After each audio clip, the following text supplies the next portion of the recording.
Coucou, moi c'est Irène, bidip de ma petite médiathèque et je vous retrouve aujourd'hui. Nous sommes le mercredi 15 novembre et je commence aujourd'hui ce vlog dédié à la lecture et aux loisirs créatifs, notamment le crochet et le tricot. Je me représente très rapidement pour ceux qui découvriraient cette chaîne. Donc vous êtes ici sur la chaîne Ma Petite Médiathèque qui a été pensée à l'origine comme une annexe de mon blog qui porte le même nom, Ma Petite Médiathèque, qui existe depuis plus de 10 ans et où je partage surtout et avant tout des avis de lecture, mais aussi d'autres centres d'intérêt. Et puis finalement, petit à petit, cette chaîne YouTube a pris son envol et s'est un peu détachée du blog et je viens régulièrement, donc presque toutes les semaines, parler de mes loisirs créatifs et de mes lectures au fil des avancées. Donc je tricote depuis à peu près un an. Enfin j'avais déjà tricoté quand j'étais très jeune, mais j'avais arrêté et j'ai découvert il y a à peu près un an le tricot circulaire. Et donc voilà, depuis je me suis remis assidûment au tricot et sinon je crochète depuis 5-6 ans je dirais au moins. Donc voilà pour la petite introduction. Donc quand je parle de vlog, c'est pas vraiment un vlog où vous me suivez au quotidien, hein. Je viens 2-3 fois par semaine me poser avec une petite tasse de thé, un tricot et vous parler un petit peu de mes avancées, de mes projets et de mes lectures ou visionnage du moment. Donc je commence par un petit thé, un yogi tea, le pumpkin chai. Donc tout à fait de saison puisque nous sommes à l'automne et que ce thé ressort tous les automnes et je m'en régale. Il est épicé mais pas trop fort, donc petite gorgée. Et j'ai amené avec moi aussi un tricot dont je vais vous parler un petit peu plus en profondeur. C'est un test que je suis en train de faire pour Sabine du fil du Grand Parc. Donc c'est un châle mantille, je ne sais pas trop comment l'appeler, voilà, qui va se porter sur les épaules et qu'on viendra attacher devant. Donc j'avais au début décidé de le faire avec un fil hobby. Donc ce fil ici, que j'avais dans mon stock, parce que l'idée c'était quand même d'utiliser le fil qui était dans mon stock. Et donc je me disais que ce fil hobby, ça pouvait le faire. J'avais déjà fait un col avec des aiguilles 5. Et le rendu du drapé du tissu était pas mal, ça correspondait assez. Sauf que j'ai eu deux petits problèmes. Le premier, c'est qu'une erreur s'était glissée dans le patron et du coup, au lieu d'être en aiguille 5, je l'ai fait en aiguille 6. Donc on est vraiment très très déjaugé par rapport aux caractéristiques donc, de ce fil qui est assez fin quand même. On est sur du 200 grammes pour 500 mètres. Donc c'est une déca, mais une déca assez fine. Et du coup avec des aiguilles 6 j'étais vraiment très déjaugée, mais le drapé était plutôt sympa, c'est plutôt au niveau des couleurs. Donc moi j'ai choisi ces pelotes qui sont donc des pelotes de chez Hobby à cause de la couleur extérieure. À l'intérieur sur la photo on le perçoit à peine, donc c'était vraiment cette couleur là, ce bleu canard qui moi c'est ma couleur préférée du moment. Donc j'avais vu ce vert bleu m'avait beaucoup plu et j'avais acheté la pelote. J'avoue que les couleurs à l'intérieur me plaisent beaucoup moins, surtout cette première là qui est pas terrible. Celle-ci je suis pas fan non plus, ça c'est un peu éteint et ça commence à devenir sympa ici et voilà, c'est la avant-dernière couleur. Donc j'étais un petit peu déçue par le rendu et en tout cas je trouvais que ça correspondait pas du tout à l'idée que j'avais pour cette mantille. Et je me suis dit, au départ je me suis dit c'est pas grave pour les aiguilles, je continue quand même, comme ça on pourra tester aussi sur des aiguilles différentes. Donc au niveau du drapé, voilà, ça fait plus grand qu'avec des aiguilles 5 certes, mais c'était pas trop mal. Par contre voilà, au niveau des couleurs je me suis dit des rayures comme ça pourquoi pas, mais pas pour ce genre de projet. Donc j'ai décidé de m'arrêter, arriver à 30 répétitions et de recommencer le projet avec un nouveau fil plus adapté au fil qui nous était, enfin plus proche du fil qui nous était demandé par Sabine. Et donc j'ai choisi, dans mon stock j'ai fouillé un peu et j'ai trouvé ce fil de fil d'art Reporter qui est 60% acrylique, 20% laine peignée et 20% polyamide. C'est un fil que j'ai dans mon stock depuis très longtemps. J'avais dû l'acheter à mes débuts au tricot il y a... je sais pas. Je sais pas depuis quand j'ai ce fil, mais en tout cas je l'ai depuis longtemps. Je me souviens pas de l'avoir acheté. Donc est-ce que c'est parce que je l'ai acheté il y a très très longtemps et que je l'avais oublié? Est-ce que c'est parce qu'on me l'a donné? J'en sais rien. En tout cas, il se trouve que j'avais pas mal de pelotes.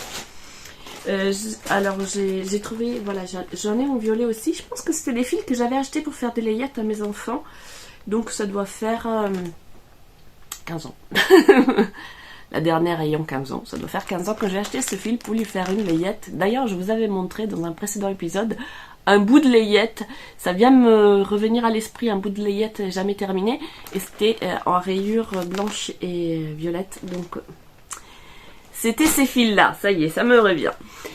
Donc j'avais 7 pelotes. 8 pelotes, dont une entamée, mais voilà, à peu près 7,5, on va dire, 7 et 3/4 pelotes de blanc, plus les 5 en violet.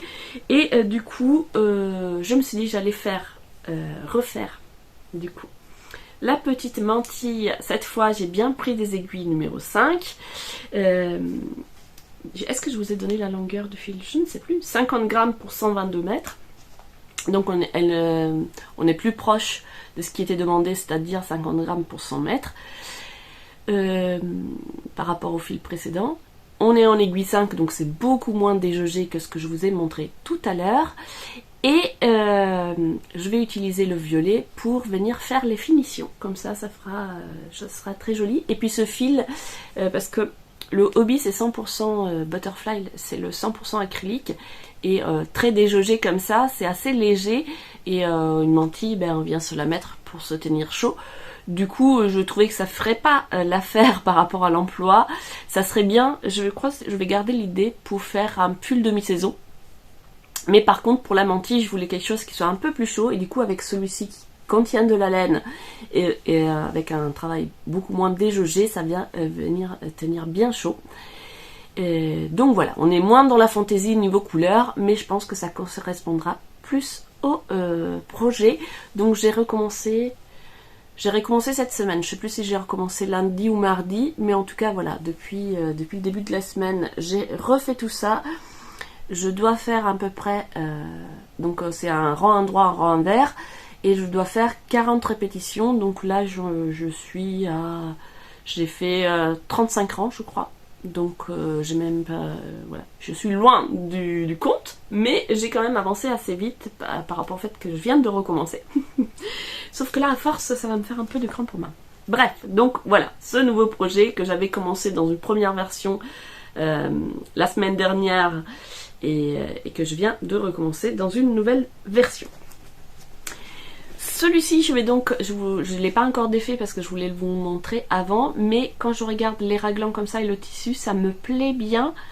Donc je vais tout défaire et je suis en train de chercher un modèle de pull déjaugé pour pouvoir le tricoter du coup avec ce fil-là, de façon à me faire un pull léger et bien déjaugé pour l'intersaison. Voilà pour ce qui est du tricot. Et je reprends une petite gorgée de thé.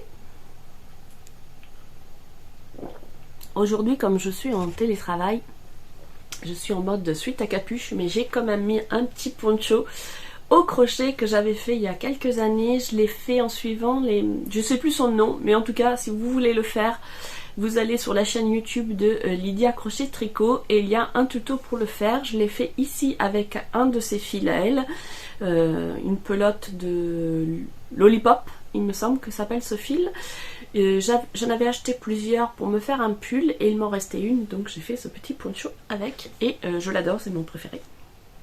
J'en avais un autre avant celui-ci que j'adorais mais que j'ai malencontreusement mis à la machine. Donc c'était un bon poncho bien large, bien moelleux, et quand il est ressorti c'était un poncho bébé.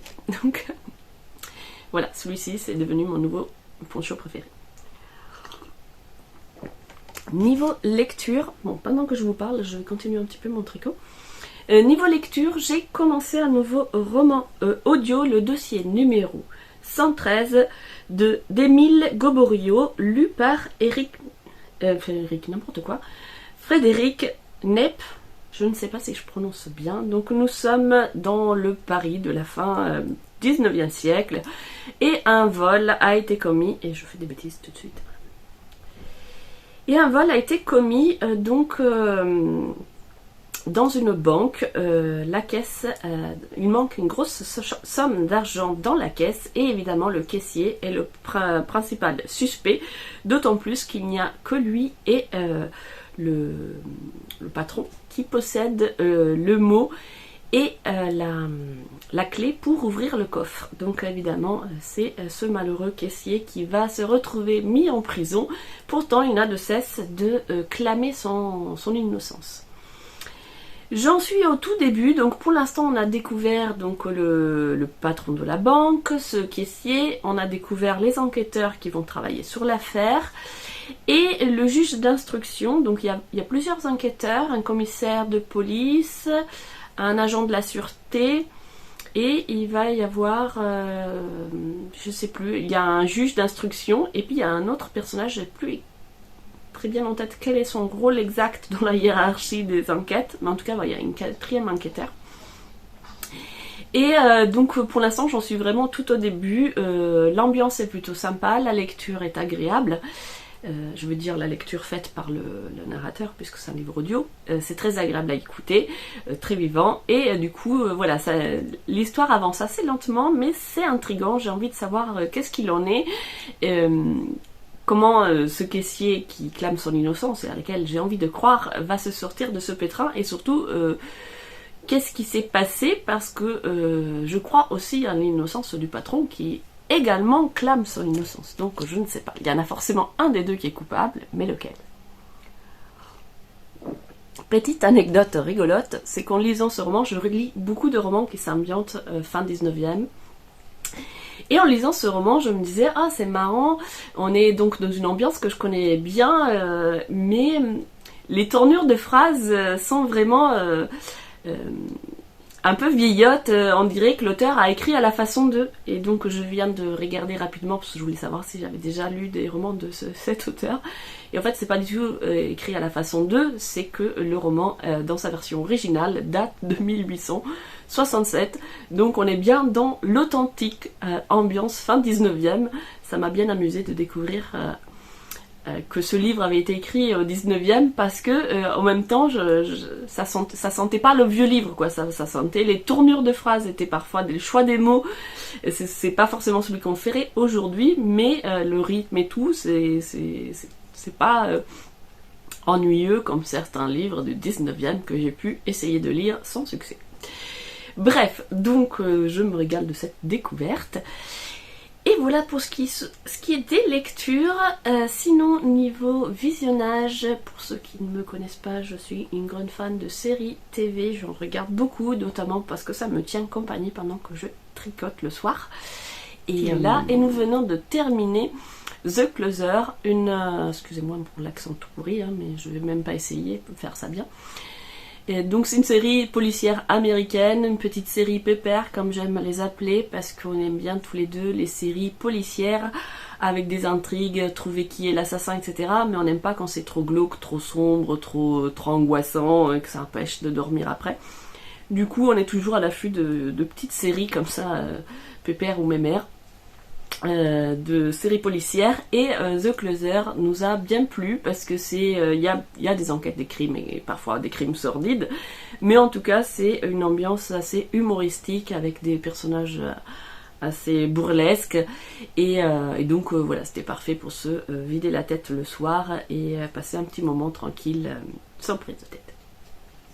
Donc le personnage principal c'est une enquêtrice avec un caractère assez particulier qui quand elle arrive dans sa nouvelle section se fait détester de tout le monde parce qu'elle ne sait pas s'y prendre avec les gens, elle est pas polie, elle est assez brute de décoffrage, assez égocentrique et un peu capricieuse aussi, mais finalement derrière cette façade aussi maladroite et peu incline, peu en pâte, on va dire, se cache aussi une grande sensibilité, et donc elle va être très bonne enquêtrice, et puis petit à petit, ses collègues vont apprendre à l'apprécier, et des liens d'amitié vont se créer.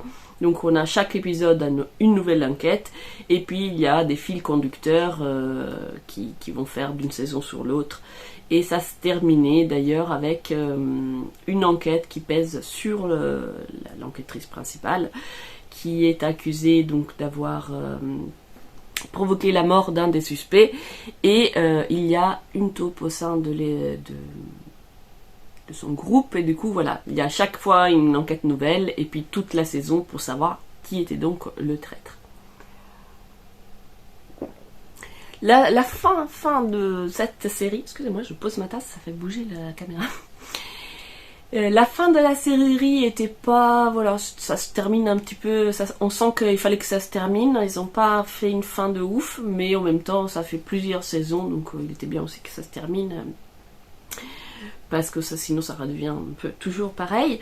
En parlant de séries interminables, je suis moi toujours en train de regarder NCIS, toujours une série policière américaine assez pépère, mémère, que j'avais regardé à l'époque où ça sortait à la télévision. Mais quand c'était à la télé, à l'époque, on n'avait pas forcément toujours l'occasion de regarder, donc on loupait plein d'épisodes. Donc j'en avais vu pas mal, mais il m'en manquait un certain nombre. Et puis surtout, là, je suis arrivée à la saison 7, et du coup, ce sont des saisons que je n'avais jamais regardées. Là, nous sommes donc le NCIS, ce sont les enquêteurs de la Navy. Donc c'est toujours en lien avec l'armée, c'est toujours en lien avec aussi le terrorisme qui est le sujet presque principal. Il y a des meurtres qui n'ont rien à voir avec le terrorisme, mais on a toujours cette menace du terrorisme qui est très présente. C'est aussi l'époque des attentats aux États-Unis, donc dans les séries de l'époque, c'est vrai que c'est un sujet qui revenait vraiment beaucoup. Donc là ça va dans les saisons auxquelles je suis rendue maintenant un peu moins. Dans les saisons précédentes des fois c'était un peu trop présent à mon goût, parce que enfin je sais pas comment dire, mais en tout cas voilà, c'était au bout d'un moment terrorisme, les menaces terroristes, en plus voilà avec forcément la guerre en Irak, etc. Voilà, c'était un peu lourd. Je préfère quand c'est des enquêtes sur le territoire américain avec des histoires d'homicides qui n'ont rien à voir avec la guerre et le terrorisme. Ça me plaît davantage comme sujet. En tout cas, la série est assez légère. Il y a beaucoup d'humour aussi. Les personnages, moi, ça me fait sourire. Alors, il y a beaucoup de choses où on se dit ça pourrait pas être tourné maintenant. C'est très machiste, c'est très paternaliste, c'est très... Mais moi je suis très bon public, donc je regarde ça avec un peu de détachement et ça me fait plus sourire qu'autre chose. Par contre c'est clair que je me dis mais moi un patron pareil je démissionne dans la demi-heure. Mais voilà, ça fait partie de... c'est une fiction, à prendre pour ce que c'est de la fiction et pas pour une fresque sociale philosophique. En tout cas, voilà, en ce moment, c'est ce que je suis en train de regarder. Ça me demande zéro réflexion et c'est parfait pour mon état mental du moment. Que des lectures légères, des séries légères, des meurtres certes, mais des meurtres pas trop glauques, ou en tout cas avec une mise en scène qui n'est pas oppressante.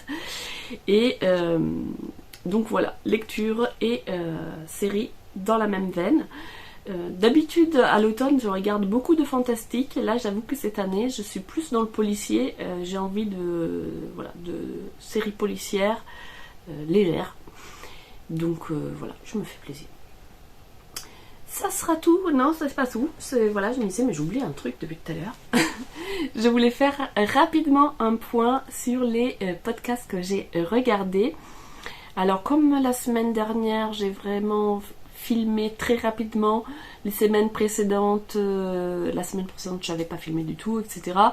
Bon, je sais plus qu'est-ce que j'ai regardé quand, mais j'en ai noté quelques-uns, donc je vous dis ce que j'ai noté. Il y en a que j'ai regardé que j'ai oublié de noter.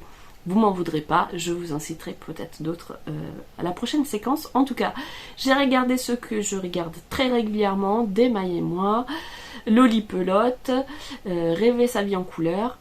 J'ai regardé Fraîcheur Mentalo, La Miss Knitter et L'eau demoiselle. Je suis également revenue vers 3615 Kumquat. Je dis revenue tout simplement parce que par le hasard des vidéos qui m'étaient proposées, ça faisait un moment que j'avais pas regardé. En fait, elle avait fait un Vlogtober. Et j'avoue que dans les Vlogtober, j'en ai regardé que Lolipelote parce que le fait qu'il y ait une vidéo tous les jours, ça faisait trop de vidéos pour moi. Donc j'avais pas regardé ces Vlogtober et là elle est revenue en mode de podcast classique. Donc j'ai regardé ces 2 dernières vidéos. Et grâce à elle, j'ai découvert Quadrilène. Donc si j'arrive à me relire. Qui s'appelle de son vrai nom Karine.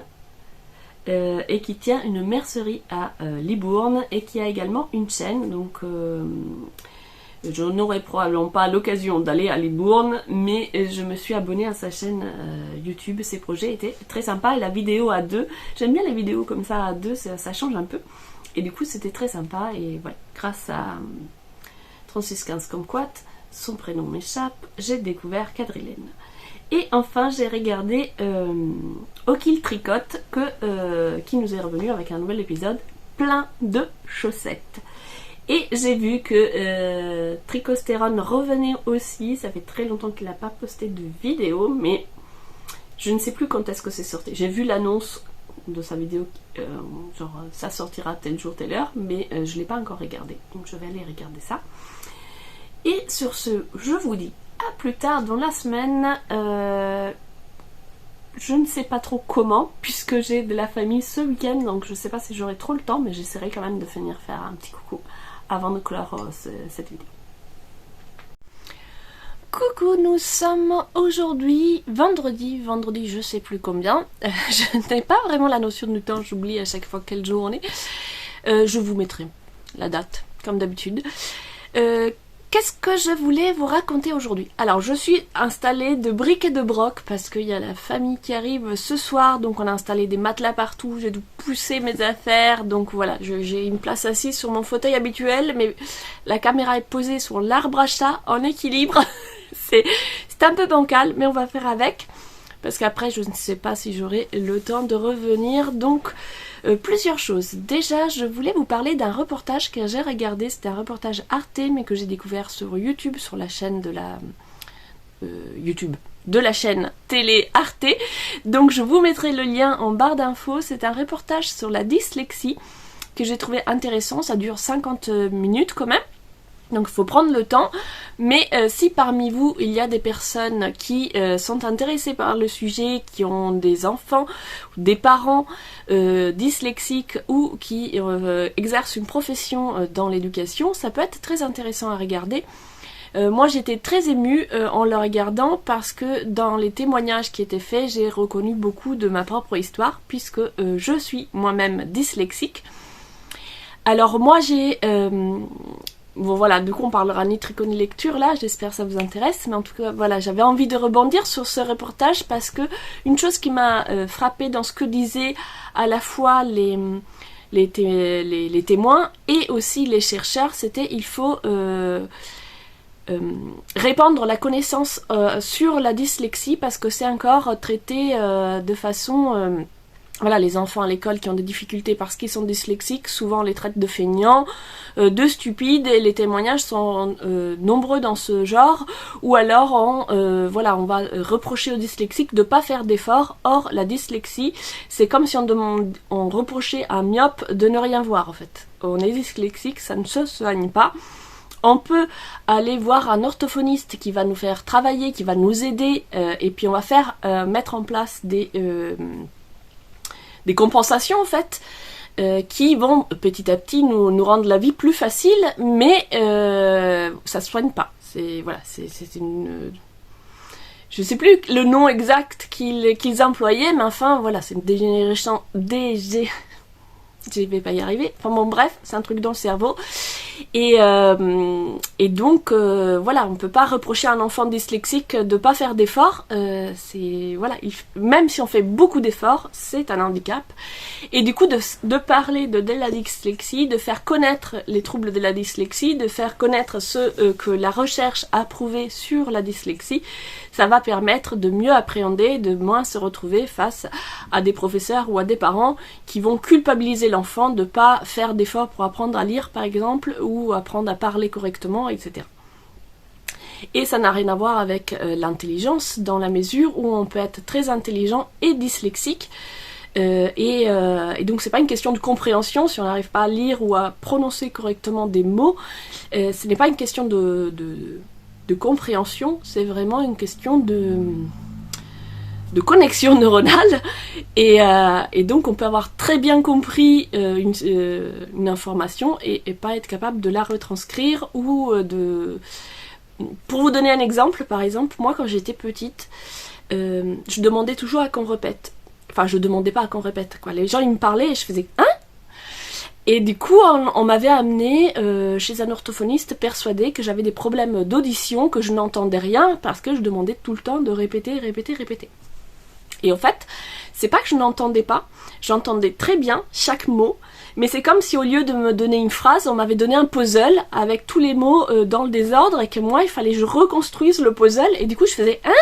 Et pendant que la personne était en train de répéter exactement la même chose, moi, je faisais mon petit puzzle. Ah, c'est ça qu'il veut dire. Et du coup, c'est pour ça qu'on pensait que j'étais sourde, alors que pas du tout. Moi, c'était ma stratégie de compensation que j'avais mis en place en obligeant les autres à répéter. Ça me laissait le temps de remettre les mots dans l'ordre, de comprendre ce qu'on me disait et de pouvoir aussi mettre dans l'ordre les mots qui allaient sortir de ma bouche. Parce que souvent, par exemple, quand j'arrivais, je voulais dire quelque chose à ma mère, je parlais très vite et ça sortait pas du tout dans le bon ordre. Et du coup, elle me regardait genre, mais qu'est-ce que tu dis? Ça veut rien dire. Et à chaque fois, elle me faisait répéter aussi parce que les mots qui sortaient de ma bouche n'étaient pas dans le bon ordre. Surtout, il en manquait la moitié pour faire la phrase que je voulais dire. Et à l'écrit, c'est pareil. D'ailleurs, je vous en ai parlé au début de ce vlog, j'ai un blog de lecture dans lequel j'écris donc des chroniques littéraires parce que j'adore lire, ça ne m'a pas empêché de lire, d'être dyslexique. Alors moi j'ai de la chance, je suis dyslexique, mais je suis atteinte d'un niveau léger de dyslexie. Il y a plusieurs degrés, il y a des degrés qui sont hyper handicapants.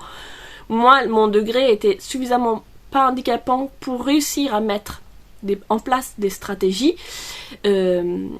Alors moi, quand j'étais enfant, à l'époque, donc dans les années 80-90, ce n'était pas très connu et j'habitais à la campagne. Ma mère avait été voir mes professeurs qui se plaignaient tout le temps que je ne travaillais pas. Et elle leur avait dit, mais est-ce que vous croyez pas qu'elle est dyslexique? Et on lui avait ri au nez, et donc elle n'avait pas été chercher plus loin, donc je n'ai jamais vu d'orthophoniste jusqu'à l'âge de 18 ans, où moi, toute seule, j'étais devenue indépendante, et j'ai décidé d'aller voir un orthophoniste en disant, je comprends pas pourquoi j'arrive pas à lire aussi vite que les autres, alors que j'étais très bonne en classe par ailleurs, je retenais toutes les leçons juste en écoutant les professeurs, mais quand par exemple en classe on me demandait de lire à voix haute, même en terminale, j'avais envie de pleurer parce que c'était un cauchemar. Lire à voix haute, je sais toujours pas faire. Je me suis améliorée parce que j'ai beaucoup lu à voix haute avec mes enfants, mais alors c'est pareil, mes enfants arrivaient à un certain âge, on inversait les rôles, c'est eux, on faisait toujours la lecture ensemble, mais c'est eux qui lisaient, parce qu'ils lisaient à voix haute mieux que moi. Donc je les écoutais me lire des histoires. Et tout ça pour dire, où est-ce que je voulais en venir? Oui, à 18 ans, j'ai donc décidé d'aller voir un orthophoniste parce que je voulais en avoir le cœur net. Je me dis, je comprends pas pourquoi, malgré tous mes efforts, j'y arrive pas. Et du coup, c'est là où j'étais diagnostiquée et l'orthophoniste à l'époque m'avait dit, voilà, effectivement, vous êtes dyslexique, mais vous avez mis en place toute seule des stratégies de compensation qui font que, voilà, il y a pas besoin de faire des consultations orthophoniques. De toute façon, il était un peu tard, enfin, il est jamais trop tard, mais disons que moi, j'avais réussi à me corriger suffisamment bien toute seule pour pas avoir besoin à 18 ans de faire un accompagnement avec un orthophoniste. Ça m'aurait été très utile et ça m'aurait fait gagner du temps quand j'étais enfant, mais là, ce n'était plus la peine. Mais par contre, le fait que le diagnostic soit posé, que je sache que bah non, je suis pas une feignante, que bah non, je suis pas plus stupide qu'une autre, mais que si j'arrive pas à lire aussi vite que les autres, c'est normal, c'est parce que mon cerveau il est fait comme ça et j'y peux rien. Donc voilà, bien sûr, plus je lis, plus ça va être facile, mais dès que je suis un petit peu fatiguée, ça me demande énormément, en fait, ça me demande beaucoup plus de concentration, que ça va demander de concentration à quelqu'un d'autre. Et ça va, par exemple, si je dois lire à voix haute, ben, je vais peut-être réussir à lire lentement, mais je vais réussir à lire, mais je vais pas capter ce que je viens de lire. J'ai besoin de relire plusieurs fois, et j'ai besoin que le texte soit aéré, qu'il y ait bien des séparations entre les paragraphes. Des fois, ça m'arrive, quand je suis en train de lire, il y a un petit peu de bruit, etc. Je relis plusieurs fois le même paragraphe parce que j'ai lu, j'ai compris les mots, mais j'ai pas compris l'idée générale, en fait. Et un peu comme quand j'étais petite, qu'on me parlait et que je comprenais les mots, mais je comprenais pas ce qu'on me disait. Bref, petit aparté sur la dyslexie, parce que je trouvais ça intéressant d'en parler, de partager, et donc je vous mets, si ça vous intéresse, le lien vers ce reportage, qui est un reportage assez récent. Je n'ai pas regardé la date, mais en tout cas, voilà, c'est récent, il y a les gens avec des masques, c'est le repère. Et du coup, voilà, la recherche sur la dyslexie ces dernières décennies a beaucoup avancé. Il y a plusieurs théories qui ont été testées. D'abord, on pensait que c'était un problème de Dieu. Ensuite, on a pensé que c'était un problème auditif. Maintenant, on fait des recherches sur le thalamus, je crois. Enfin bon, je n'ai pas tout retenu, mais enfin bref. Donc la recherche avance beaucoup et on a fait des recherches génétiques pour voir quel gène entrait en ligne de compte, parce que souvent ça arrive que dans une même famille, effectivement, il y ait plusieurs personnes dyslexiques. C'est le cas de ma famille, je suis pas la seule de ma famille, et souvent il y a des comorbidités, comme on les appelle, c'est-à-dire qu'on va être dyslexique, dyslalique, dyscalculique. Moi je suis aussi dyscalculique. Alors c'est assez rigolo parce qu'en fait ça m'empêche pas de faire des maths. Par contre, je vois un chiffre, je sais quel chiffre c'est, mais quand je le lis à voix haute, je dis quelque chose qui n'a rien à voir. Et c'est pratiquement systématique. Ou alors quand les gens me disent les chiffres, par exemple, si on me donne un code ou un numéro de téléphone en parlant vite, je comprends rien. J'ai retenu les 2 premiers chiffres et puis après c'était quoi? Alors en plus, comme le français c'est pas ma langue maternelle, je pense que ça rajoute une petite difficulté. Quoique je suis très contente de ne pas avoir été en France quand j'étais enfant, parce que je pense que si ma dyslexie était pas si handicapante que ça, c'est aussi grâce au fait que j'étais en Italie et que du coup en Italie il y a 3 règles de prononciation à connaître et après on prononce toutes les lettres. Donc même comme ça j'étais hyper nulle en orthographe, donc je me dis en français c'est même pas la peine quoi. C'est j'aurais pleuré, je pense que j'aurais pleuré. D'ailleurs, l'anglais, pour moi, c'est un cauchemar. J'arrive pas à retenir. Je comprends l'anglais, je peux lire de l'anglais, mais l'écrire, je sais jamais quelle lettre il faut que je mette. Je me relis 15 fois. Je trouve que c'est horrible. C'est encore pire que le français au niveau de l'orthographe pour moi. Et je me dis pour les enfants anglophones et dyslexiques, c'est pareil, ça doit être vraiment un cauchemar par rapport à d'autres langues qui sont plus faciles. Par exemple, quand j'ai commencé à apprendre le japonais, bon, je l'ai laissé tomber, c'est une langue très compliquée, donc je prétends pas parler japonais, et encore moins l'écrire ou le lire, mais je me suis amusée à faire apprendre le japonais. Et comme c'est par syllabes, ben finalement, moi, je trouvais ça plus facile. De l'apprendre par syllabes que d'apprendre lettre par lettre et faire les combinaisons pour faire des syllabes. Quand j'écris à la main, même maintenant, là j'ai mis, voilà, comme je lis beaucoup, que j'écris beaucoup, j'ai mis plein de stratégies en place qui rendent la vie plus facile, on va dire. Le fait de traduire, par exemple, quand les gens me parlent, maintenant, ça m'arrive moins souvent de demander de répéter parce que j'ai appris à faire cette gymnastique très rapidement, donc la plupart du temps les gens se rendent même pas compte que je suis en train de rire. Mais sauf s'il y a beaucoup de bruit, que je suis fatiguée, là oui, mais voilà, donc ça va beaucoup plus vite que quand j'étais enfant. N'empêche que si je dois écrire à la main, systématiquement je commence par la 2e syllabe. J'écris la 2e syllabe, puis la première, puis je finis mon mot. Et des fois il manque des bouts de mots, des bouts de mots, voilà. Bref. Petit aparté sur la dyslexie qui a quand même duré 10 minutes, donc j'espère que ça vous a pas trop ennuyé. Sinon, je vous montre mes avancées. Donc j'ai un petit peu avancé dans le châle Chantal de Sabine. C'est quand une grande marée de Jersey. Donc Donc j'ai essayé d'avancer un maximum, mais je pouvais pas être mono en cours sur ce projet parce que voilà, au bout d'un moment j'en pouvais plus. Donc ce que j'ai fait, c'est que je l'ai amené avec moi dans le train. Comme ça, voilà, pendant tout le trajet, j'ai avancé un maximum sur ce châle. J'ai hâte de le voir terminer parce que je pense que ça va être très sympa. Et j'ai aussi hâte de faire les finitions au crochet. Mais j'avais besoin de me distraire avec un deuxième projet. Et du coup, j'ai décidé de ressortir le pull que je vous ai déjà montré la semaine dernière. Parce que il ne me manque pas grand chose pour le terminer. Alors le problème, c'est que j'ai des pelotes de crochet de partout. Et donc voilà, quand je vous l'ai montré, j'en étais ici au premier marqueur. Je vais faire les 10 premiers rangs de la manche. Et donc j'ai fait tout ça. Donc je suis presque au bout de cette deuxième manche. Donc mon objectif, ça va être de terminer cette manche dans le week-end. Comme ça, je vais pouvoir l'essayer, finir, parce que je vous avais dit, j'avais laissé ma deuxième manche encore avec le fil, parce que j'avais peur qu'elle soit un petit peu trop courte. Donc je vais l'essayer, mais il faut que je passe un câble et tout, parce que mon câble est trop petit.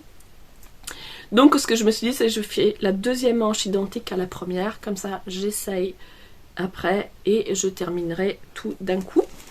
Voilà pour le deuxième projet qui a avancé.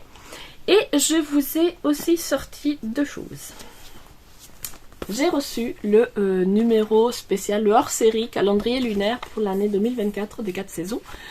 Donc ce magazine n'a rien à voir avec ce qui nous occupe sur cette chaîne, mais c'est un magazine auquel je suis abonnée depuis un moment. Et que si vous avez un jardin, je vous recommande. C'est axé permaculture, bio et du coup on y apprend plein de choses très intéressantes. Deuxième chose que j'avais envie de vous montrer aujourd'hui, ce sont mes carnets, parce que j'avais vite fait montrer un carnet, je ne sais plus dans quelle séquence, et Rose alors, la chaîne c'est la Bibli de Rose. Je crois c'est ça, tu m'excuseras si c'est pas le bon nom, je mettrai en tout cas le lien de sa chaîne en barre d'infos. M'avait demandé si je pouvais montrer mes carnets parce qu'elle adore les carnets. Je vous les ai déjà montrés dans d'autres épisodes, mais voilà, ça faisait longtemps qu'effectivement je n'en avais pas montré. Donc je vous montre très rapidement. Celui-ci c'est mon carnet de travail, si j'ose dire, de tricot et de crochet. Alors ici par exemple, en fait c'est vraiment un carnet de travail parce que par exemple ici c'était un modèle que je voulais faire, que j'avais trouvé en anglais et du coup je m'étais noté les traductions, c'était gratuit hein, donc je peux vous montrer. Mais voilà, du coup au fur et à mesure que j'avançais, je traduisais en français pour pouvoir le refaire plus facilement. Surtout c'était pas un patron, c'était dans un blog ou un site, je ne sais plus, mais enfin en tout cas pour éviter de devoir me reconnecter à internet à chaque fois, voilà, j'avais pris des notes. Alors ça a avorté ce projet, j'ai défait le pull parce que je ne sais pas si j'ai mal traduit ou si j'ai mal compris les explications, enfin je sais pas ce qui s'est passé, mais il se construit, déjà moi je préfère travailler en rond. Et ce pull donc, c'est un pull pour homme au crochet qui se construit en séparé, on fait le devant, on fait le derrière et après on vient coudre les deux parties ensemble. Et quand j'ai fait les deux parties, c'était très bien. Quand j'ai voulu les coudre, je me suis rendu compte qu'il y avait une très grosse différence entre le devant et le derrière. Enfin, ça correspondait pas. Donc, je sais pas. Qu'est-ce qui s'est passé? Est-ce que j'ai fait des rangs en moins? Est-ce que je me suis trompée parce que j'avais noté plusieurs tailles pour pouvoir le refaire en différentes tailles? Ça ne rien, mais voilà. Donc, voilà, je voulais faire une taille, mais peut-être que je me suis trompée et j'ai fait le devant d'une taille, le derrière d'une autre. Je ne sais pas ce qui s'est passé, mais enfin, j'ai tout défait. Après, je me colle aussi des petits graphiques pour le crochet. Je travaille beaucoup avec les graphiques. Déjà parce que du coup, les symboles, c'est universel. Et donc, on peut faire des patrons de n'importe quelle nationalité. Et puis, moi, ça me parle beaucoup plus, en fait, surtout pour le crochet. C'est d'ailleurs pour ça que là, j'avais pas réussi. C'est que les explications écrites au crochet, je comprends jamais rien. Alors que quand il y a des graphiques comme ça, je comprends tout de suite. Ou en tout cas c'est plus clair. Là c'est moi-même qui me suis fait mes propres graphiques pour faire pour des idées. Là j'ai pris des notes sur des couleurs d'association. Ici voilà c'est pareil, c'est un petit patron que j'avais trouvé gratuit, très simple. Ici j'ai retranscrit les explications pour faire le pull azur de Lydia Crochet Tricot, puisque là c'est pareil, ce n'est pas un patron mais c'est une vidéo YouTube et je voulais pas re-regarder la vidéo YouTube à chaque fois que j'aurais envie de refaire le même pull. Donc j'avais marqué les différentes étapes. Encore des graphiques.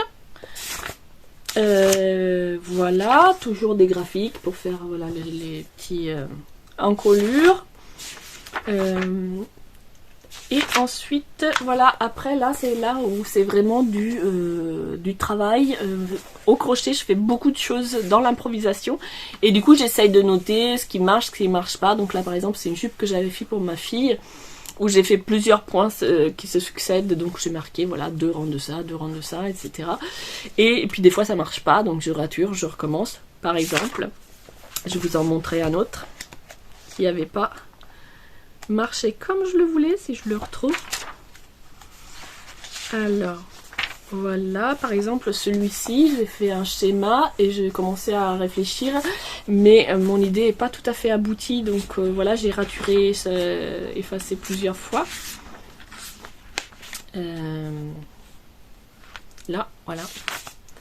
Là c'est pareil, j'avais fait un petit dessin, je voudrais faire ça, j'ai commencé à faire mes graphiques et puis finalement ça fonctionnait pas du tout.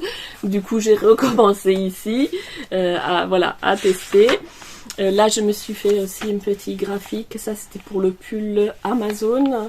Enfin du coup j'en ai fait un t-shirt cet été, donc voilà j'avais refait le graphique du point que j'avais fait pour pouvoir mieux expliquer les dimensions, mais c'est pareil finalement ces dimensions là me conviennent pas tout à fait, donc j'ai refait d'autres, voilà.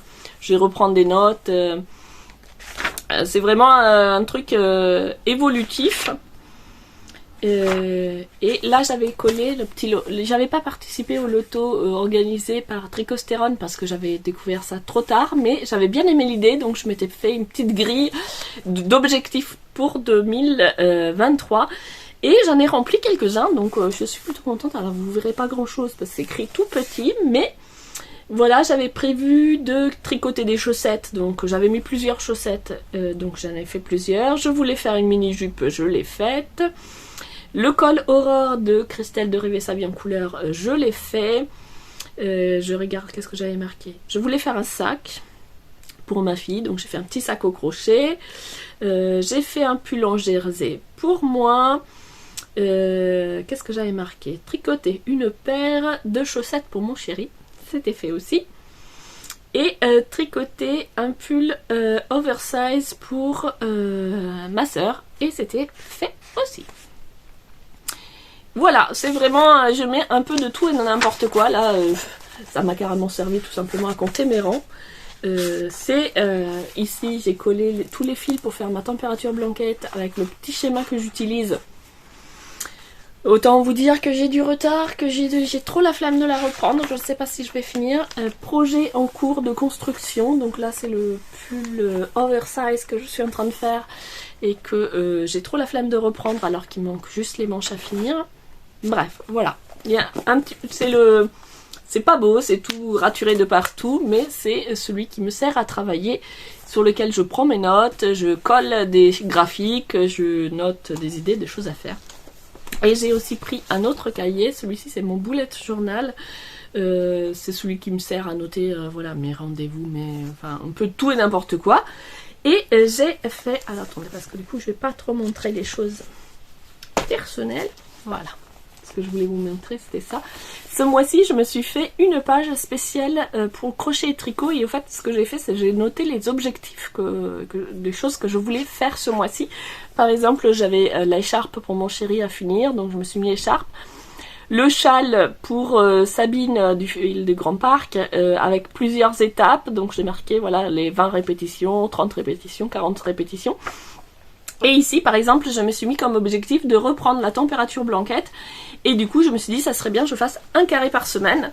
Et du coup, voilà, j'ai 1, 2, 3, 4 et je viens de cocher quand j'ai fait mon petit carré de la semaine et ça me permet comme ça, comme c'est noté et que de temps en temps je regarde ma liste, je me dis ah j'ai pas fait le carré parce que sinon comme j'ai énormément de projets en cours, je vais pas avancer à chaque fois. Et voilà, j'ai trouvé cette idée sympa et je pense que je vais la garder. Bon, la mise en page, j'ai fait ça vite fait comme ça, hein. Peut-être que je ferai une mise en page différente à chaque fois, mais de me mettre comme ça des objectifs de façon à avancer un petit peu tous les projets. Et enfin, une dernière page sur celui-ci. Voilà, j'ai aussi tout le temps des idées qui me viennent. Tu pourrais faire un pull comme ci, ah tiens, tel pull que t'as fait, il était sympa, il faudrait que tu notes. Donc là, voilà, j'ai noté ma recette de mon pull basique que j'adore. Et après, j'ai noté des idées de amélioration que je pourrais faire. Et ici, je me suis demandé, il faut que je colorie. En fait, j'ai envie de faire des pulls avec des fils fingering. Et jouer sur les couleurs. Donc voilà, j'ai fait des petits schémas, j'ai marqué mes idées et je vais venir colorier après. Voilà pour ce que je voulais vous montrer aujourd'hui. Je me suis dit je vais faire une vidéo vite fait. En fait, ça fait 20 minutes que je parle. Donc sur ce, je vous laisse et je vous retrouverai peut-être un petit peu plus tard dans le week-end.